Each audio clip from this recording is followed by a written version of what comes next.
Ayo Vampiro. Hip hop, just typical off right. Hip hop, yo, grinding is working, my timing is perfect. And DJ Lama ain't playing that real hip hop. Hip hop, just typical off right. DKR 221 tey ñu dellu si waat ci beneen numéro ñu fas yéene dalal benn kàngam ci hip hop sénégalais benn ndaanaan benn grand bu yàgg œuvre bi mooy ñi ñuy woowee ay kàngam tey ci hip hop Sénégal ak ci àdduna wërgal këpp am na fu mu jaar ak ñoom mais dans l'underground ñu tudd ko ñàkk tudd am na lu mu teg pour hip hop Sénégal bi mën a exister tey su ma la waxee New France sa xel dina dem ci Pi France sa xel dina dem ci daara ji surtout Lord Dalla Jiman bi nga xam ne fa la débuté woon moom mu bokk ci ñi sos loolu tey bu ñuy wax hip hop Jolof daf cee jouer rôle bu am solo non seulement moom mais de ses parents même tey am na hip hop Sénégal am na hip hopeurs yu bëri yoo xam ne seen kër dañ leen fa génne woon mais ki ma dalal tey woy juróom moo doon fat ñoon def leen doom ñu ko dem nañ ba di ko woowee la maman du hip hop Jolof jamono di dox ba mu dugg ci hip hop bi groupe bu mag bi ma lay wax ni ku ci mel ni gën maan xumaan Daddy Bibson tey bu ñu demee ba xamante ba war a mën a bokk micro di rap c'est grâce à ce monsieur bi nga xam ne moom laa dalal tey bu ñu demee ba ay Festa 2H di am ay Flow Up di am ba ay millions di génn ci ay concours hip hop moo fi njëkk a teg concours boo xam ne 500 000 francs lañ ci teg loolu on se rappelle de Canal 4 Seven Shot moo ko jëloon moom moo ko fi njëkk def moo fi njëkk génnee somme bi ni toll def ko ci Seven Shot ba mu ko jëlee ñu yëkkati 500 000 bi teg ko ci yàgg na di œuvre ci loolu génnee album génnee waat album mu toog nag benn diir bu yàgg boo xam ne dafa def off xamuñu lan moo tax mu def off lan moo waral mu def off te alors que il fait partie des pères de ce mouvement hip hop on se rappelle aussi ci loo xam ne tey la ko hip hop bi gën a soxla muy rap tontine loolu bàyyi leen ci xel rap tontine on se rappelle li nga xam ne mu nekkoon affaire bu important tontine boo ko déggee mooy ku nekk andi sa 100 francs andi sa 200 tey bu ñu tollee boo xam ne hip hopeurs yi des fois da nga gis ñu am ay problèmes yu bëri mais duñ gis ku leen di jàppale dañuy obligé di def ay quête ci média bi pour ñu jàppale leen alors que moom ba mu koy am idée bi ça fait longtemps tey bu ñu koy calculer ëpp na 20 ans ba mu amee idée boobu moom ay ñoom Black G Rak Tak Squad depuis Paris ñu ngi koy jaajëfal tey boo jëlee loolu ay rap tontine tey lañ ko gën a soxla sax ka démb parce que démb au moins même bu ñu doon rayante seen biir bu ñu gisantee benn bi lañ woon benn gëm-gëm lañ amoon mooy nu ñu booster hip hop Sénégal ba mu jëm kanam jamonoy Fass bu ñu waxee Fass rek sa xel xam na fi ma jëm tey maa ngi dalal le grand Babani Keita plus connu sous le nom de Guerre Chaka Béabès Chaka Babs salaamaaleykum grand. yes Lamay Sène vraiment présentation bi am na doole man yaa ngi wax maa ngi am ay frisson parce que yaa ngi delloowaat lu bëri delloowaat fu sori aussi mais avant tout damay remercier téléspectateurs yu le Dakarois 221 ñi nga xam ne ñu ngi nekk fii ak diaspora bi fépp di kiffe émission bi jaajëf vraiment ma am mbégte loolu toog fi pour une première fois parce que xam naa ne lu jot ñàkk yow foo ñu soxla rek dañuy bàyyi lépp ñëw pour toog parce que xam nañ ne li nga nar a waxtaanee du lu ñuy jëriñ ñu rek mais luy jëriñ Sénégal luy jëriñ àdduna yëpp la ci hip hop voilà donc kontaan naa trop si dalal bu ma dalal quoi fi ma tàmbalee léegi lan moo waraloon off bi ci koo xam ne dañuy soxla sa expertise ci hip hop bi lan moo waraloon nga def off waaw xam nga des fois day bëri nag xam nga réalité àdduna moom lu nekk daf ciy am dëgg la voilà off bi fu mu commencé mooy après bi ma defee hip hop révélation 2011 mu nekkoon benn projet boo xam ne bi ma paree sama contrat en France laa jël sama xaalis ak peut-être ay quelques sponsors yu ma jàppale pour ma teg hip hop révélation pour li nga xam ne moom laa doon liggéey ak label bi nga xam ne moom laa signé woon en France ma jéem a imposer loolu fii mais jéem a wan booy nekk bu ñu liggéeyee loolu mun na leen jëriñ bu ñu liggéey war nañ si mën a gagner xaalis donc si laa initié premier concours mooy hip hop révélation tegoon 700 000 Seven Shot jëloon 500 000 yi Kassinka ak Rifu ku nekk jël 100 000 je crois après loolu dafa waroon am benn suite logique parce que après dafa waroon am benn compilation bu ma waroon génne ma waroon def benn vidéo les 10 premiers. Après vidéo boobu ma def benn compilation Canal 4. Canal 4 après loolu ma def festival de l'underground donc dama am benn planning bu ma tegoon mais loolu bi mu passé ba ma def concours bi Canal 4 bi yàlla dafa defoon banlieue ñëpp nangu ko. région yi fépp donc foo tourner rek Canal 4 nga doon dégg. dëgg la mais si samay génération am na ñoo xam ne dañ doon jaar si suuf di décourager loo yenn booy am na ci koo xam ne du ma wax turam mais man xam naa ko parce que jour bi may def conférence de presse bi yëngu leen. moom si boppam ñëw na ma grand yow li ngay def nii booy jaruñu ko parce que booy yi ngay def lu ñu suba ñooy wëlbatiku di la saaga ndey. donc mérito ñu ko kooku noonu bokk na si ñi njëkk woo booy Seven Shot yi ne leen grand bi ay politiciens ñoo ko jox xaalis jaru ngeen di continuer vidéo yi ba am ay booy yu mel ni ay xel ci kaw xel ak booy Kassinka et tout ça en plein jour tournage clip bi ñuy dajale gars yi pour tourner la booy yooyu gedd clip bi dem parce que loolu lañ leen wax. après yooyu yëpp nag ça m'avait un peu découragé. voilà ma ne bon comme maa ngi liggéey projet bi dem ba egg fii ak samay propres moyens xamuñu fan laa jëlee xaalis bi. bon yii di si am xaaral ma jël recul xëy na bu ma jëlee recul dina gën a xoolaat ci ban tànk laay demaatee. ok loolu moo waroon ma defoon après benn off de continuer ma projet bi. parce que dama ne maa ngi defar mais moment boobu xëy na bëri na ñu bëri ñoo xam ne suul Canal 4 rek moo leen taxoon jug. parce que game bi moo demee noonu quoi. dëgg la mooy li ma wax léegi parce que. ba ñuy toog di soxla ku def ci underground moo nit bu bëri. yaa ko njëkk si def waaw mais tey doo toogee si rajo doo dégg ñu wax ko boo toogee si télé yi comme ni nga koy waxee doo dégg ñu wax ko mooy li ma sama benn sister di wax rek ne ma Sénégalais day suul jëf. dëgg la. mais tey képp ku fi def concours nga génnee même 100 francs. war nga mun a mentionner ne que Canal 4 loolu moom moo ko njëkk a xalaat. def ko non loolu moom nañ gore wax ko. waaw li fi doon nekk mooy. nañ def concours ku gagné. ñu jox la ñu defal la benn son. wala trophée. defal la benn son wala ñaari son. clip sax doo ko doon dégg. Bibson moom par contre dégg naa mu wax ko. voilà Bibson dégg naa benn émission. mu toog wax ko ne carrément il faut ñu reconnaître ne depuis ñun suñu génération ba léegi premier concours bu ñu def tebbi xaalis teg ko. waay Canal 4 production. non loolu moom nañ gore wax ko. ku yàgg œuvre nga ci loolu. bu ñuy xool même ci album yi ngay génne de Tipona. Tipona moo njëkk génn. Tipona moo njëkk génn après Jaay Prek après ku gis nëmba. après ku gis nëmba màgg na. boo xoolee trajectoire 4 album yooyu yëpp. benn bu ci nekk am na benn underground bu mu fëlal. si.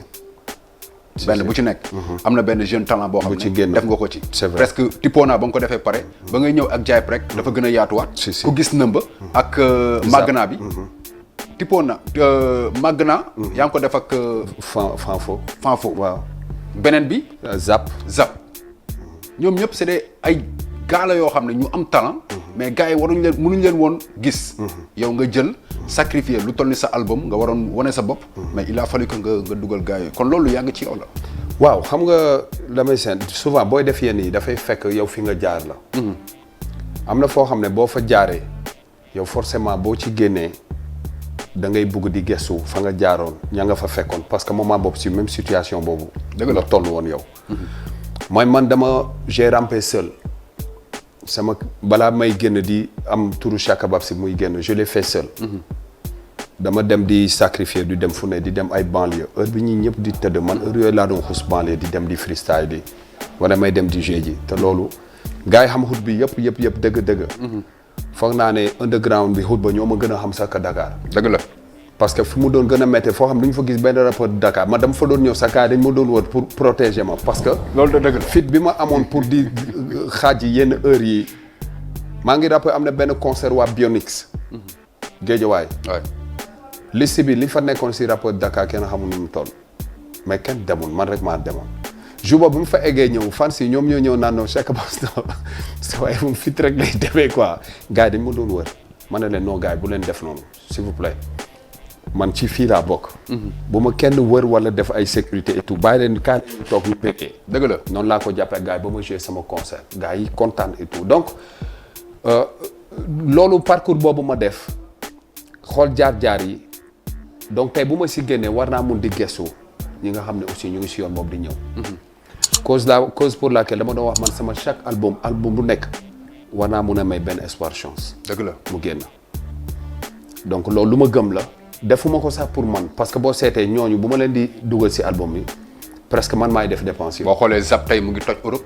waaw tey lu mel ni Zap. te tey après sa album bi la am sens. te pourtant mu woon ci groupe bu tudd. ndeysaan wax ji xaw ma xam-xam. si waaw seen groupe bi ak ñoom fàtte naa tur bi la am na beneen booy bu nekk Medina. ñoom ñoo bokkoon groupe boobu mais Zap par exemple Zap man bi ñu may boole ak moom fekk man album bi presque finalisé na. c'est clair. man fekk finalisé naa presque enregistrement yi mais dama ne comme boole nañ ma ak moom déglu naa ko am na talent kii yoon na pour àdduna gis ko yoon na pour Sénégal gis ko. dëgg la.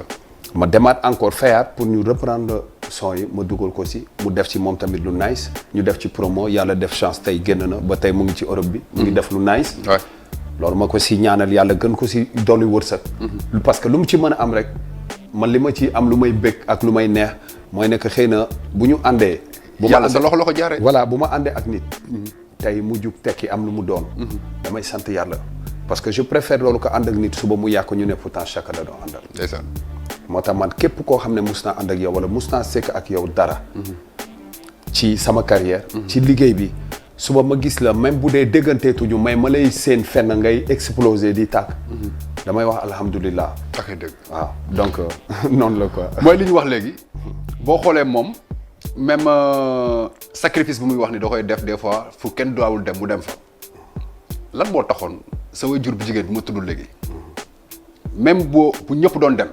lan moo tax du wax ni ana baaba ni doomam bu musu ko jur mais danaan ana Bibson ana xumaan ndax ñibbisi nañ ndax tëdd si nañ te pourtant du la laajte des fois mu jël boolu ceeb bi nga xam ne peut-être que benn nit moo ko waroon lekk bu ñëwee mu jox ko ñeneen ñi après yow boo ñëw mu ne la dama tëdd noonu wala dama seet sa pap wala demal si sa pap bu jox la nga lekk mu jox la nga lekk mu ne la lool waaw moom xam nga ay nit ñëw ndeysaan bàyyi seen kër même bu dee dañu am ay problème mais ñu gisoon tamit xëy na du yow rek lañ xam. ñu xamoon yeneen kër tamit. donc ñu bàyyi loolu yëpp yàlla def ñu ñëw daal sa kër. déjà man moment boobu aw ma mënuma. dëgg la aw ma benn liggéey boo xam ne mun na ma permettre def daal donc samay parents rek laa fa amoon. dëgg la. yàlla nag def chance ma am benn yaay boo xam ne mère Camara. yaay bu njabootee. waaw. voilà acceptel ma loolu man sama mère doon naa nekk ak ay nit ba pare ba le lendemain ñu fanaan ma doog ko wax. parce que guddi bi dafa doon waral waaw boo xëyee wax fii sama yaay di si guddi bi sama xarit bi ñëw na et tout mu ne ma na génn lan laay wax. donc dama doon bàyyi gars yi fanaan bu ñu xëy ba heure ndekki muy jënd naa ko ne yaay doo dolli mburu am naa sama benn xarit bu fanaan. voilà bu boobaa mu dem yokk bu ñu ñëwee ñu ndekki ba pare ma présenté gars yi kii mais moom du wax dara danaan dal leen nag càmm. mooy njabootam. waaw. moom dana wax ni ñu musu ko jur duñ njabootam. voilà donc sama yaay man samay copain li doon gisoo Maxi Crazy dafa wax benn affaire boo xam man mosuma si wax xam dara. Maxi Crazy ne ma sama yaay da doon toog sax di ko naan foog ma dem yóbbu la wutale sëriñ ñu ñaanal la. waaw bu feebaree et tout ñu koy def nee na moom loolu da ko doon marqué lan la mère bi mel ni comme moom moo ko jur si biiram tout le temps te man loolu mosuma ko yëg man créé moomu ko wax. dëgg la ma ne ko mère bi nu mu doon bàyyi xel si samay xarit sax man daaw ma bàyyoo noonu xel man mère bi par exemple ay gars yi bu ñu doon pare dem ay répétition puis France mère bi doon na bokkal ku nekk. sauf man waaw bu ma ñëwee ne ko waa mais yaay yow jox nga ñoom Bibson jox nga gars yi et tout léegi man ana sama paa mu ne ma non yow demal sa paa donc man bu ma demul sama paa du ma am paas waaw man bu ma génnee mun naa tardé mu bañ ma tibal de mais sama copain yi sama gars yi ku si génn bu ñëwee di nga fekk sa añ di nga fekk sa reer séeréer bu tilimee boo fa bàyyi dinañ la ko fóotal dëgg la mais loolu noonu da ko doon def parce que loolu wareefu yaay la dëgg la parce que moment boobu ñuy nekk foofu noonu vraiment pour dire vrai quoi kenn xalaatul woon ne hip hop bi doon na dem ba mun a andi dërëm. ok parce que ñun ñëpp xamuñu si woon dañ si nekkoon nii rek mais bon kon sant yàlla tey moom bu mu amee muñukaay boobu paa bi tamit nangul ko parce que sama pap ndeysaan doon na wàcc liggéey des fois ñëw fekk gars yi jël añam def ko boolu dof quoi. loolu moom mooy li may faral di wax.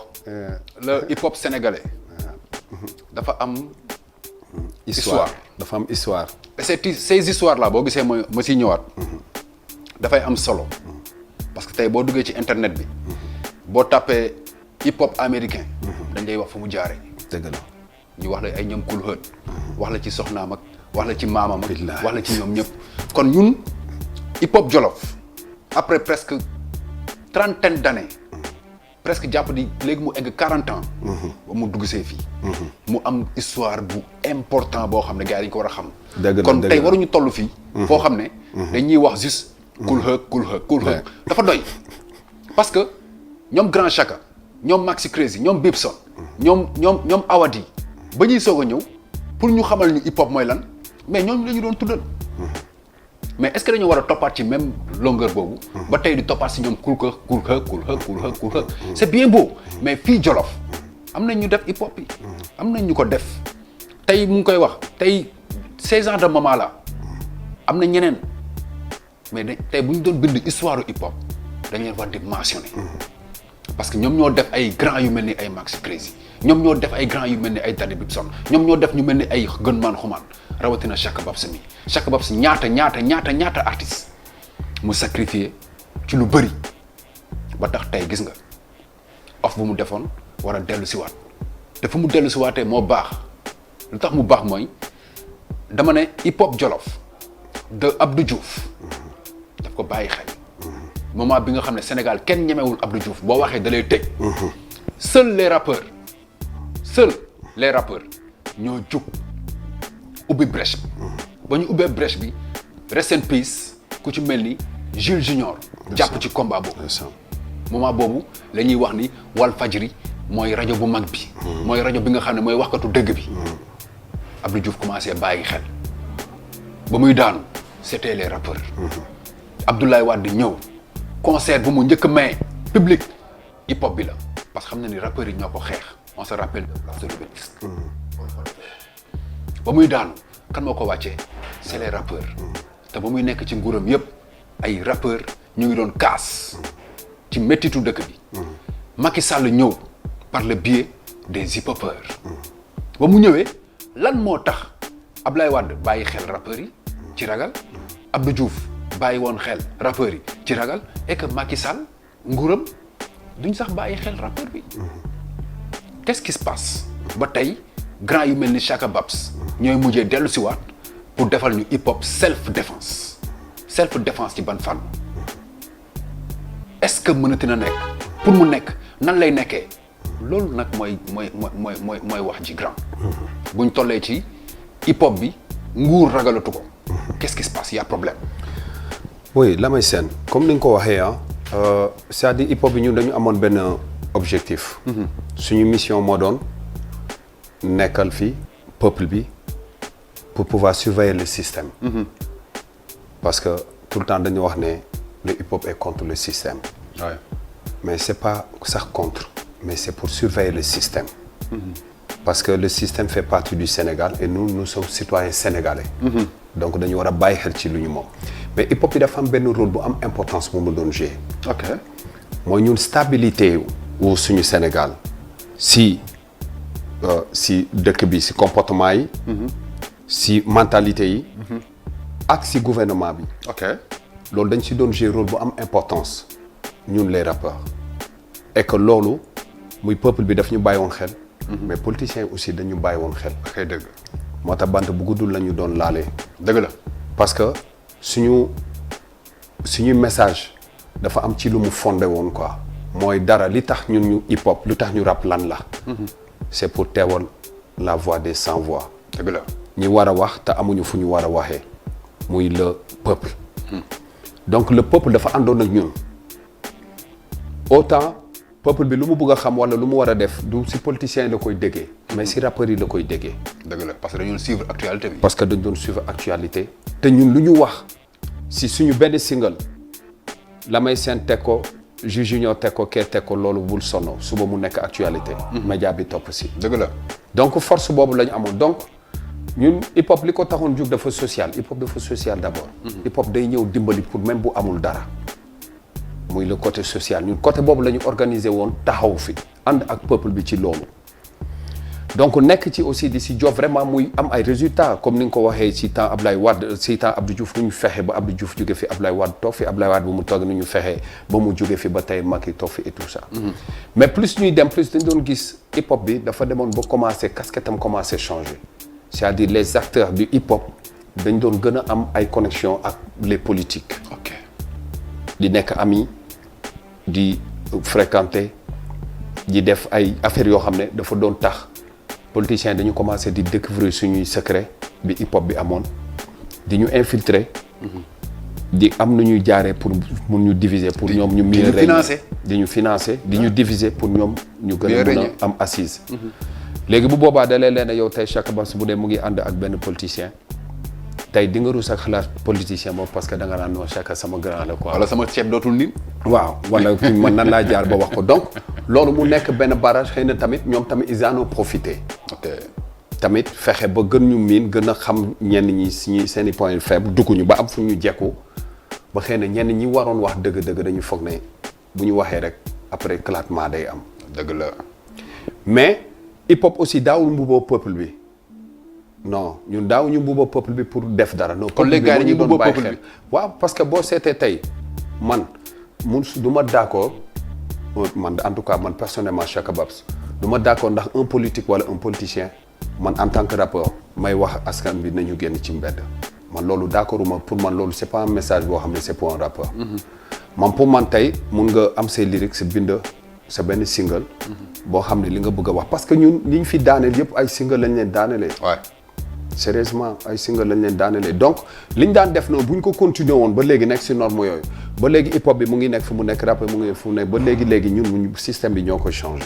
mais li ko changé dëggantaan jaay ba gars yi dootuñu wax jafe-jafe askan wi surtout moment bi ñu toll nii. Chaka loolu laal tey ci dëkk bi. dëgg la dafa metti dund bi yokku na. dund bi lu gën a tuuti tàngal mante bi ngay màcc sax daa yokk. saxaar bi nga yor ci kër gi. ripaas bi nga koy jëndal sax daa yokk. nga toog ñi doon kaasal askan wi ci loolu pour ñu yëg ko. buñ ci waxatul. mais ana kan moo ciy wax.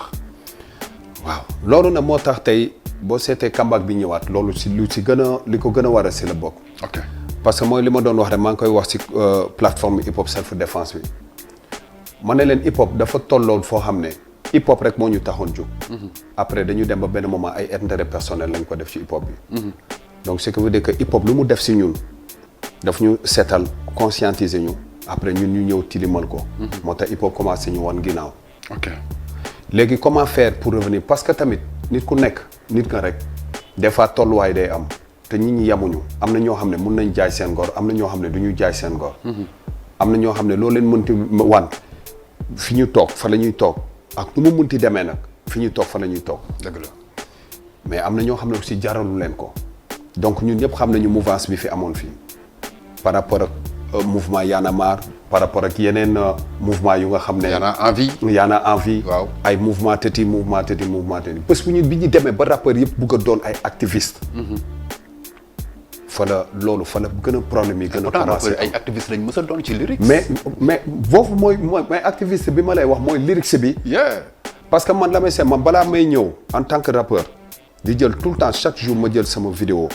je blâme pas ñu koy défend mais man sama gis-gis laay wax ci man je préfère ma dugg studio def ko samay lyrics yu saf et puis fexe def ay émission fexe défendre fexe lyrics boobu sensibiliser nit non seulement dina dooleel hip hop bi dina ma may audience ba pare dina conscientiser cette génération parce que ñun on doit pas arrêter de parler parce que xam nga la moo tax génération bu ñëw ak lu mu fi fekk génération bu ñëw ak concept bu mu fi fekk donc hip hop génération bu ñëw hip hop war na bokk si liy conscience. léegi génération bi moom lan moo ci seen défaut. donte nee nañu am nañu tur. dañuy bind. ñu ngi feesal réseaux sociaux yi. nit ñi xam nañ leen. lan moo ci seen défaut ci loolu. xam nga mus naa si wax ak ay new generation yu bëri yoo xam ne dañuy ñëw studio Kanakat di enregistrer mais damay remarquer ku ñëw rek day def ego trip nii man bu ma la jàppee man nii man mën naa rap et tout ça chaque fois rek loolu rek laay dégg single benn jour mu am booy ñëw ma toogalee man leen maay booy ñu ne ma waaw ma ne leen c'est vrai gis nga li ngeen di def ni moom la ñuy wax ego trip ma ne ko depuis hip hop bu muy am na ego trip bokk na si texte yi njëkk sax commencé génn mais je veux dire loolu benn rek nga siy def si album peut-être pour ñëw wane sa bopp wane ne nii nga xay c'est normal mbër bu ne booy dugg da ngay bàkku ma ne ko après jeex na li si des liggéey la ma ne ko yow leer na ma ne sa génération am na ñoo xam ne tey bëgguñu jàng am na ñoo xam ne tey ñu ngi dugg si affaire délinquance waaw am na ñoo xam ne tey ñu ngi bëgg a jël sàcc def ko métier am na ñoo xam ne ñu ngi commencé di agresser am na ñoo xam ne ñu ngi lay gis nga sol daal ñu wut ko amuñu njëgam ñu dem sàcc ko dëgg la ma ne ko yéen ngeen defa ne yéen génération boobu yéen vous n'êtes pas bien placé pour conscientiser leen ma ne ko yéen yéen la yàlla may parce que c'est pas donné à tout le monde mu mun a téye micro di wax wala mu def musique nit ñi di ko déglu wala muy toog plateau nit ñi di ko déglu bu la si yàlla tànnee melal ne yonenta nga donc lépp loo ci war a génnee dafa war a nekk loo xam ne bu génnee rek am na ñenn ñu muy jëriñ man leen da leen def ay thèmes. c'est très important ma ne ko ñun suñu temps loolu woon ay thèmes ma ne ko ñun bu ñu doon bind ñun dañ doon bind étudiant sax da koy déglu foog na ñun ñoo ko raw si ay diplôme waaw ma ne ko ñun benn son rek maa ngi rappelé professeur Ablaye Niang bu muy def thèse am si lan la ko defee du si hip hop. waaw bëri na si rap la jël man maa ngi fa woon. Docta Maxi Crazy ñun ñoo demoon Saint-Louis. waay te pourtant si hip hop la mais lan la suñu texte la ma ne ko tu sais pourquoi parce que ñun dañu duggoon si askan bi quoi parce que dañ leen waroon ne ñun dañu ñëw pour jàpp bi ànd ak yéen. ñuy waxtaan xool ci lan la ñuy juboo ñu wax système bi ne lii la ñu bëgg moo tax ñun lu ñu daan dox def ko lyrics peuple bi da si ànd parce que fekk na waxante nañ ko ak ñoom ba pare léegi nag loolu moo amul léegi hip hop bi léegi dafa mel ni dafay face à face ak peuple bi dafa mel ni hip hop bi soit dafay utiliser peuple bi juste pour ay intérêt personnel ku si nekk yow da ngay xool loo xam ne yow fii boo ko defee xëcc si peuple bi bu génnee dina la amal dara nga jël si gars yi woote sensibiliser kërëb génnee gars yi ci mbedd ñu ñëw dóorante ay xeer kërëb xaa ñiy jamante ñiy rayante et tout ça après bon yow nga am ci li ngay am bon nga dem sa yoon moo tax gars yi waxatuñ nangootuñu wax est-ce que du bu njëkk ba yéen peuple bi dirigé wu leen mais yéen a doon diriger peuple bi mais noonu la doon demee jëm ci ne lii moo am te nii la war a demee est-ce que léegi du contraire bi am que peuple bi mooy diriger les artistes du mu wax sax les hip-hopeurs kese mais les artistes en général non man ce que je vais même dire lenn tey politiciens yi léegi ñoo nekk di diriger peuple bi bëgguñu pousse si li politiciens yi nekk c'est-à-dire tey politiciens yi tey ñoom pour les intérêts politiques léegi ñoom ñoo occupé médias yi comme ni ko rappeurs yi occupé waaw donc politiciens yi ñooy taxaw di naan peuple bi da ngeen war a génn. ok da ngeen war a def nii nañ leen daje fii léegi boo seetee sax dafa mel ni politiciens yi ñooy conditionné peuple bi léegi parce que ñoom bu ñu wootewul sax peuple bi du génn. léegi nag peuple bi bu génnee rappeur bu génn peuple bi ne pourquoi rappeur bi génn parce que kon rappeur boobu il n'est pas vrai. ok donc moo tax ma ne la léegi politiciens yi ñooy diriger peuple bi bëgg a diriger rappeurs yi si ñoom. mais ba ci côté lyrics aussi day am. non ba si côté lyrics. mais nag boo xoolee les gars yi pour ñu wax lu am solo. gars yi nee nañu presque gars yi waxatuñu loo xam ne am na njëriñ pour askan wi. est-ce que du askan wi moo dem ci benn ligne boo xam ne du ligne bu baax. léegi rappeurs yi ëllëg ñu delloo si waat leen. teg leen ci ligne bu baax bi. mais dañ leen ñëw fekk si ligne bu bon boobu ñu nekk bëgg si ànd ak ñoom dem. waaw loolu moo tax boo seetee esprit bu mel ni hip hop self défense esprit boobu moo tax ñun ñu taxawal ko. ok parce que on a constaté que ne ñun lu ñu fi defaroon tey politiciens moom la ñu jekk moom la ñu téye di ko utiliser askan bi ni mu ñu doon dégloo di ñu bàyyi xel ñun ak média bi ñi nga xam ne nag vraiment ñooy def ay émissions hip hop et puis di conscientiser ñi si lyrics si hip hopeurs yi di def. politiciens yi ñoo commencé ñoo ñu infiltré dem ba commencé dugg suñu diggante ak peuple bi. ok donc ce qui veut dire que tey peuple bi bu njëkk. ñun hip hopeurs yi lañ doon xaar ñu wax dara. ñu def ko mais léegi politiciens yi la ñuy déglu ñu leen di wax def leen li ñu def ko alors que loolu c'est pas bien pour le peuple parce que les politiques là. ouais. c'est eux qui sont en train de détruire la jeunesse sénégalaise. Ces politiciens là. Ouais. C'est eux qui sont en train de détruire la jeunesse sénégalaise. L'opposition parce au pouvoir. que, non, pouvoir opposition. Tous les politiciens man je généralise. ok parce que ñoom ñëpp ku si nekk rek boo amee dara lu la metti muy pouvoir muy opposition mbedd bi de peuple bi ngay wax nañ wàcc. waaw donc man tout ce qui appelle le peuple à ce que ñu génn dans des circonstances yoo xam ne vraiment c'est pas pour l'intérêt du Sénégal mais c'est vous pour leur propre intérêt. man je trouve que ñooñu c'est des politiciens yoo xam ne ils veulent utiliser le peuple. ils veulent sacrifier le peuple. pour leur propre intérêt. pour leur propre intérêt. mais et man loolu mën nañu xaar. lu ci mel ni hip hop self défense bii nga xam ne moom ngeen teg. ñu andil ñu benn marche par exemple ne askan wi yëpp nañu wàcc pour ñu kaas. ci dund bu métti bi. location yi cher yi. maanaam bref jafe-jafe yi nga xam ne moom la ñuy dund tey. bien sûr loolu mooy priorité sax si mission yi mooy dund bi nu mu chéré dafa am loo xam ne dañ ko doon def bu njëkk benn crise da doon am rek ñu woote def benn compilation. waaw wala benn crise am rek bu ñu amul temps def compilation jàmp na nga gis ñu def benn featuring. on se rappelle de tous rappons le sida. voilà. on se rappelle de politicien. tu vois ay déclin rap voilà des trucs yoo xam ne loolu lañ daan def taf ñu sensibiliser ñëpp peuple bi ànd ak ñun rek changement am. sacré corruption aussi buñ ko fàtte. mais c'est vrai Bois from civil. donc yooyu noonu dafa war di amaat c'est que il faut que peuple bi xam ne politiciens yi ñu collé. du ñooñu mais ñi ñu war a àndal ñun la ñu war a àndal. dëgg la waay. donc il faut conscientiser ce peuple là mu ànd ak ñun ñu gëmloo xamloo leen ne que politiciens yi waat naa ko si yàlla 6 ay 9 la ñu. parce que am na aussi ñi lëre hip hop bi ci jeune talent yi ne leen représente respect mais fayul courant jëndul saako ceeb.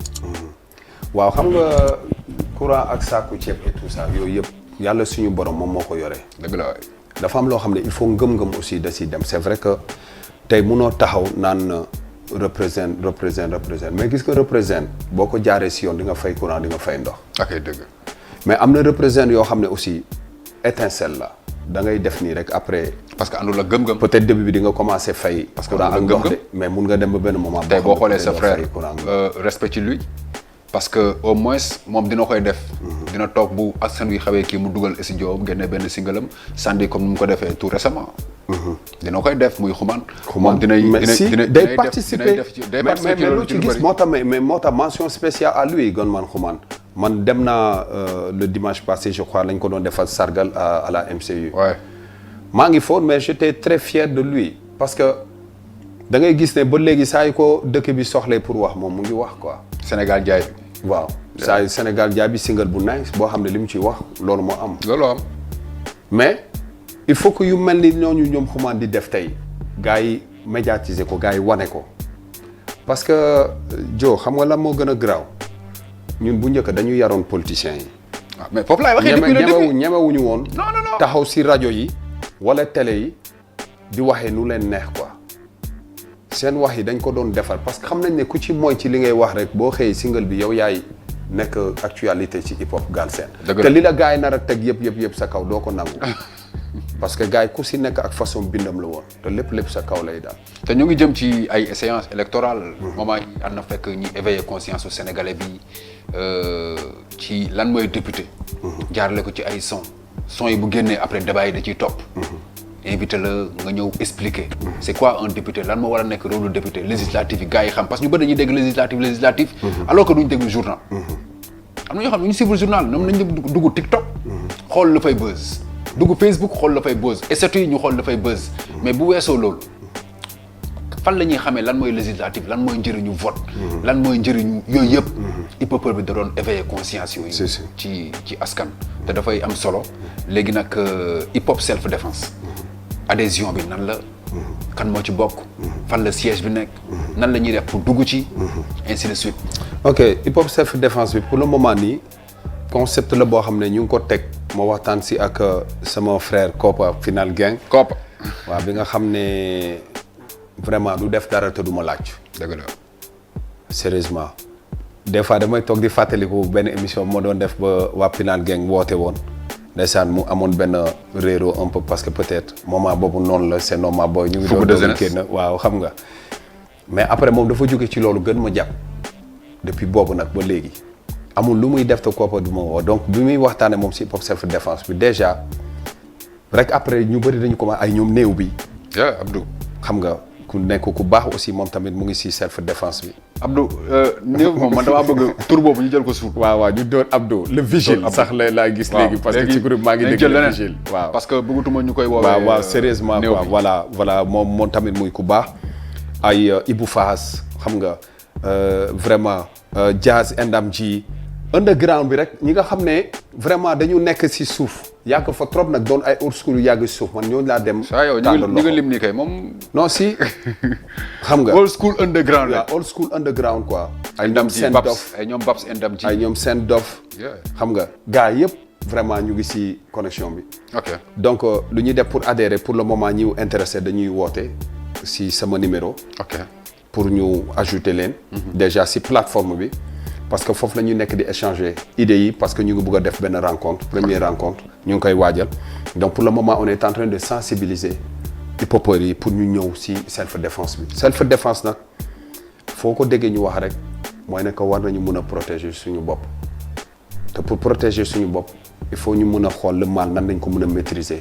et le mal mooy tey li nga xam ne moo fi nekk di daw parce que sérieusement li ñuy defaloon les politiques sont en train de le gâcher. ñu ngi yàq suñu génération bi politiciens ñoom ñooy woo booy yi di leen jox xaalis. léegi sax ñoom ñooy jënd armée yi di jox booy yi. pour ñu mun leen garder. mais loolu yëpp c'est pourquoi est-ce que loolu war na nekk lu ñuy bàyyi muy dem. wala loolu dañ ci war a taxaw mu deñ. donc yooyu yëpp il faut que ñu wax ci. hip hop bi aussi nañu gars yi gën a mun a organiser wu ñu mun a xool comment faire face. Comment faire face ne ça veut pas dire que ne ñëw pour xeex xuloo avec les politiciens mais pour sensibiliser leen ñoom ñëpp parce que ñoom sax ñoom ñun ñoo leen gën a yeewu. donc war nañ leen mun a sax dem rencontrer. muy opposition muy pouvoir. xamal leen ne kat Sénégal bi ñun ñoo ko moom. stabilité lañ fi soxla. parce que kenn bëggul si ñàkk jàmm ci ay taal dëkk. ngeen ñëw fekk dëkk bi di tàkk boo ñëwee fekk dëkk bu tàkk yow nan nga koy mën a diriger. loolooy wax ji parce que boo nekkee opposition ngay raaklu ba gars yi raak toj après yow boo faloo la nga war a. liggéey da ngay ñëwaat nekk di defar et puis la may seen seetal ma wax la benn affaire ñi fi jaar yëpp li ñu waxoon bi ñu toogee loolu lañ leen def ñoom. waaw ñi fi toog yëpp naan ay woy da ngeen war def ni yow boo toogee yow loolu ngay am. kon li waxu Bibson bi ñëw na. dañoo war a changer système bi. moo tax système bi war a changer ak façon communication bi gars yi war a am man gis nga politicien ma dama leen wax c'est que ñoom lu ñu mënulu am si yar ak teggin. ci wax bu dal wax bu civilisé. mënuñu ñu convaincre si dara man dama lay wax man dama leen di suivre mais man. seen communication dafa bokk ci li ma gën a téye. parce que man communication nit dafa am da nga war a am man boo ma convaincre ci communication rek dama lay naan chapeau te man lépp loo ma mën a convaincre rek mooy lépp ci jàmm nga ma koy woo. Sénégalais de boo ko bëggee am. waaw woo ko ci jàmm ak salaam. ci jàmm ak salaam. soo ko woowul ci jàmm ak salaam boo ko woowee ci ay ba mu fekk ci ay boobu di nga xam ne yenu nga loo warta woon yenu. non parce que gis nga dëgg la parti au pouvoir. non sérieusement dañu war a xoolaat bu baax a baax façon bi ñu dogalee parce que réew dafa am ñett yoo xam ne dafa war a accessible muy santé secteur de la santé. feebar faju dafa war a yomb ci bépp réew ci àdduna loolu priorité la. non booy fii boo yorul xaalis doo faju mais moo dul yoon. mais moo dul yoon am na dëkk yoo xam ne dans des pays européens da ngay feebar boo ñëwee sa vie la ñuy xalaat nañ lañ koy sauver balaa ñuy xam li ngay am te am na nu muy demee amuloo bu dee loo war a fay la dinañ la defal échéant boo xam ne di nga koy xam noo koy fay ba mu jeex état mu ngi fii di leble banque di liggéey ak banque yi di joxe ay projet ñuy financer ngay dem di fay ndànk-ndànk mu garanti loolu waaw mais garanti bakkan moo gën a diis que garanti yooyu noonu. ay fonds de commerce ak ay fonds de kërëb ko loolu moom dëgg la. donc pourquoi tey damay seen nit bu feebaree dem ba mu leen mu ngi si diggante dund ak dee ndax 100 000 francs boo xam ne foog ñu def ko pour def les ses premiers soins pour sauver ko. yow xalaatuloo yow loolu nga def ko crédit nga sauver ko après nga étaler bon xool selon seen situation familiale. ak peut-être les fonds sociaux yu nekk ci hôpital bi wala yu nekk ci état nan nañ ko mën a jàppale en tout cas ñu sauver. y a un jeune qui s'appelle Modou Thiam. dafa dem hôpital Thiaroye. biir bi di métti guddi. mu dem hôpital Camp bu Thiaroye ñu ne ko foog ñu opérer la. bañ ko waxee dañ koy opérer. valeur bi mu ngi toll ci 250 000. gars yi opéré ko defal ko ci benn poche. poche boobu. mu dem ak moom gars yi ne ko dañu war a dindi poche bi. poche ba muy ñëw ñu ne ko 100 et quelque la ko war a dindee. ba mu ko dindee. mu dem. poche bi fa mu nekkoon. day néew ba tey jii may wax ak yow. nee na ma la may man dama ragal a delluwaat ci camp bi parce que dañ may laajaat xaalis bu ma amul parce que maa ngi toog ci bord déjà xoolal kooku stress bu muy demee déjà il s'appelle Modou Thiam kooku duñ ko nëbb turam mu ngi fii ci Thiaroye yàllaa def li nga tudd ci santé léegi démb la ma woo parce que dama ko doon def débat à la rajo mu woo ma téléphone wax ma ko donc kooku mu ngi doxal beneen métier boo xam ne ñoom nee nañu ñoom ñoo def erreur parce que dañ koo fàttee fay dañoo fàttee ñëw fi poste bi nekkoon ci biir léegi foofu day neewi di dem il est là bu dee li ñu may wax kiwul man képp ku nekk ci camp bu Thiaroye bi su ma woowee ma jox leen numéro Modou Thiam ñu faj ko parce que normalement erreur bi ci ñoom la moo tax biir bi di neewi tey te leneen ak leneen parce que moom tey nee na dama ragal a dem ci hôpital bi la may damaa ragal a dem ma ne ko lépp mais demal ñu dindi ko mu ne ma non su ma demee dañ may laajal xaalis tamit maa ngi toog ci bor xoolal ko stress bi muy demee tey kon c'est grave au Sénégal ci côté santé bi dañ ci war a farlu ndax bakkanu doomu aadama yi ñoo ci nekk président jël na ay milliards séddale ko askanu Sénégal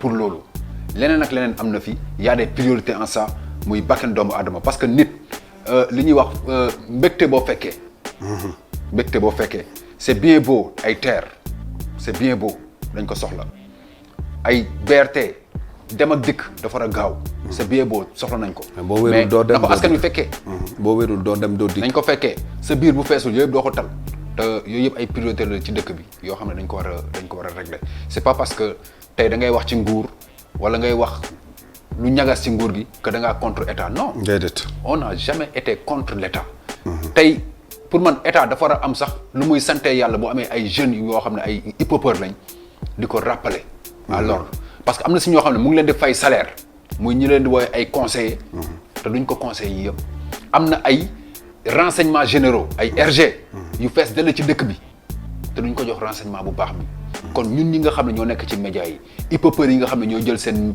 micro di wax ñii ñooy teg ay hip-hop self défense di ko wax kon war na mën a xam ni ñii ñooy say conseillers principaux te am na ñeneen ñoo xam ne tudduñ leen wax parce que pour lan ñu leen di wax parce que jiituwuñ kon nit da nga war a dox ak sa akulay taala nga xool li nga xam ne moom nga siife ak sa borom lu jiitu ngay ñëw ci àdduna que ni boo jiitee réew mel ni ten Sénégal dinaa ko gérer nu mu waree boo ko deful rek mooy war nga yàlla suñu borom déjà moom nga njëkk a wor balaa ngaa wor sénégalais yi nga xam ne ñoo la sànni seen carte ba nga dégg monsieur le président Chaka Babs gërëm naa la sant naa la lool merci beaucoup ci dalal la merci et que plaisir la tamit di taseek ay kàngam yu mel ni yow parce que am na loo leen di andil Sénégal du ma wax rek Sénégal léegi mais Africa parce que amul fenn foo leen demul ci àdduna ba tey jii te foo leen wax dinañ leen bàyyi xel yéen la ñuy woowee nag les fondateurs léegi fondateurs yi nag bu ñu tollee ci benn période boo xam ne li nga xam ne moom ngeen fondé ngeen gis ne mu ngi jël beneen élan boo xam ne nekkul woon élan bu baax bi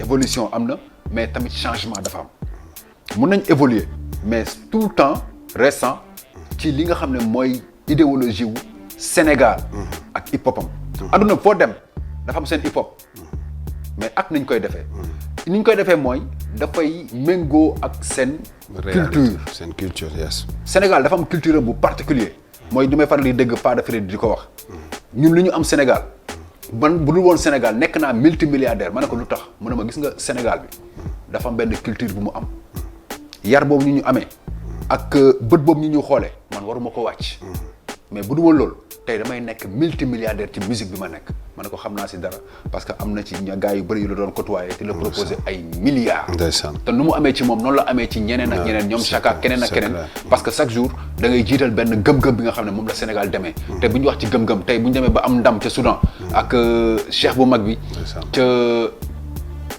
ndam bu mu am ci conflit boo xam ne ay at mu ngi fa moom mu jug dem jubale loolu ndamu Sénégal la ndamu Africa la ndamu diine l'islam la kon ñu ngi koy wax alhamdulilah sa mission bi mat na sëkk dalaatal ak jàmm ci sa réew li nga def rëy na macha allah te loolu la ñu xamee Sénégal niñ ko amee noonu nag ci Soudan moom la ñuy ñaan cheikh yi moom la ñuy ñaan suñu kilifa diine yi ñu ñëw def ko ci parti pouvoir yi wax leen dëgg parti waaw politique opposition yi wax leen ko muy dëgg ñëpp ñu xam ni Sénégal wax am na solo mais nañu wax tamit intérêt Sénégal bi lan la parce que période bu ñu toll nii du période woy dañoo war a valider ay liste nangam valider liste nangam li war a am na ci côté boobu yéen xam ngeen seen bopp bu baax ki ci war a jàll ku ci war a jàll mais dafa toll ngeen wax ñu ceeb bi seeraay bi nam nañuy def pour mu wàññeeku da ngay gis kuy dem di nduggi marché ay rongañam di wàcc parce que tey li nga jëndee 100 francs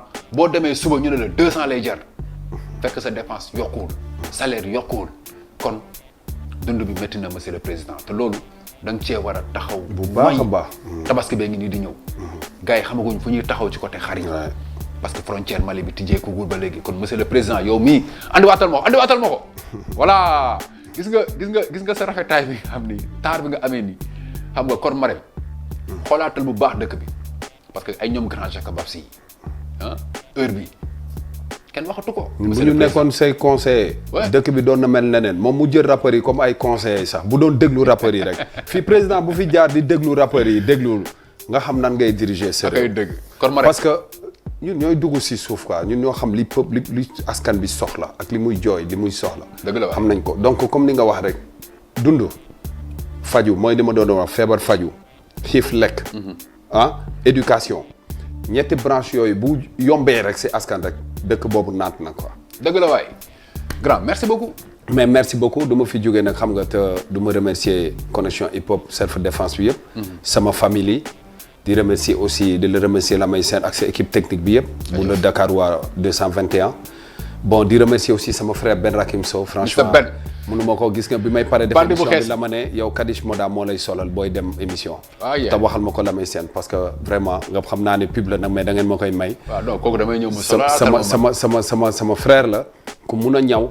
nga lii nii moo ko dóor. ne ma boo demee lii ngay toog si wetu Lamay Sène mu xoolaale man yi ñu may def. Kadish Moda ba nga joxe grand bi rek waroo jox ko dalal. voilà donc Kadish Moda maa ngi lay béggee bu baax Ben Rakim ak vraiment sa atelier équipe bi ñoom ñëpp maa ngi lay nuyu. franchement di ñaan aussi émission bi foog naa ne ñi ko dégg. déggee nañ ko ak nopp yoo xam ne nopp yu positive la. te ñu nangul ñu bu dee njuumte am na ci ndax kenn matul. waaye li ci am loo xam ne lu dëggu la rek ci ñoom ñu xam ne voilà defar rek moo ñu tax a jóg. self défense bi clip bi ñu ngi koy xaar rek. non incha allah gars yi ñu ngi waajal affaire yi bu baax a baax. incha allah ñu ngi si waxtaan te incha allah yow tamit Lamay dañu bëgg nga ñëw approché loo parce que Lamay yow da nga tete hip hop yow da ngay wax ñun ñoo ko jur mais yow yaa ko tete donc xam nga bu baax a baax li fi nekk ak nu nga war a jaaree tey ba vraiment tey Sénégal yëpp hip hop bi mën a xam. man yéen a ma yar dañu bëgg hip hop gals dañu bëgg c'est que ñii ñoo ma yar. hip hop self défense bi nga ñëw jege si bu baax a baax. ñun dañ doon jógee Médina. ndeysaan di dem seen quartier yi. dëgg la. ñoom ñii ñëw gàlle Bourba. ñun ñu leen di fréquenté. dëgg la ñii xool moo tax ma ne la connexion boobu doon am. diggante Fass Colobane Gueule Tapée ainsi de suite ba ay Cap si ñoom ñëpp a doon demalante boobu doon am moo tax da kenn daaw la réer. dëgg la billaahi. xam nga awa di dem taal benn Mercedes am boobu. billaahi ñëw ba buntu kër dëgg ba. billaahi ñu toog naan caay. non connexion benn maxi crazy jógee côté HLM. ndeysaan ñëw toog Medina Rue 33. toog foofu ñoom ñëpp di freestyle. non lii mënuñu ko wax ba mu jeex ñu toog benn boy ñu nekk seen ay boy toog foofu nga xam nga di déconner ainsi de suite di leen gis ñu xam ne nag kon lii le grand yi gëm-gëm boobu ñu am. ndeysaan PBS produit PFAS produit BMG. ainsi de suite Dambrens xam nga doo comprendre. xam nga waaw mais mu ngi noonu daal yooyu yëpp dafa di ñëwaat. moo tax ma ne ñun mënuñu def neneen parce que fi ñu yaree la. si grand yi la ñu tete moo tax ñu xam lu bëri moo tax ñun duñu dox ba. bay cautionné sax kuy tux bon wala ngay naan sangara. wala ngay génn di agressé. wala nga gars yi nañu bàyyi yooyu nañu bàyyi agressé bi rayante bi. xam nga amul sens ñun ñoo bokk ndey ñoo bokk bàyyi. te leer na ma ne koo si dab ray ko suba bu ñu xoolee topp trace bi sa mbokk lay doon wala sa mbokk xarit wala sa xam nga. parce que ñun ñëpp benn lañu quoi yal nañu yàlla musal si. jaajëf en tout cas maa ngi jaajëfal Mr Baye Djili. jaajëf nekkoon ci régie bi. jaajëf Djili ak ci. caméraman yeeg ñoom Pam Mor maa ngi lay bëggee Alioune ci montage bi beneen numéro beneen yoon lay doon incha allah.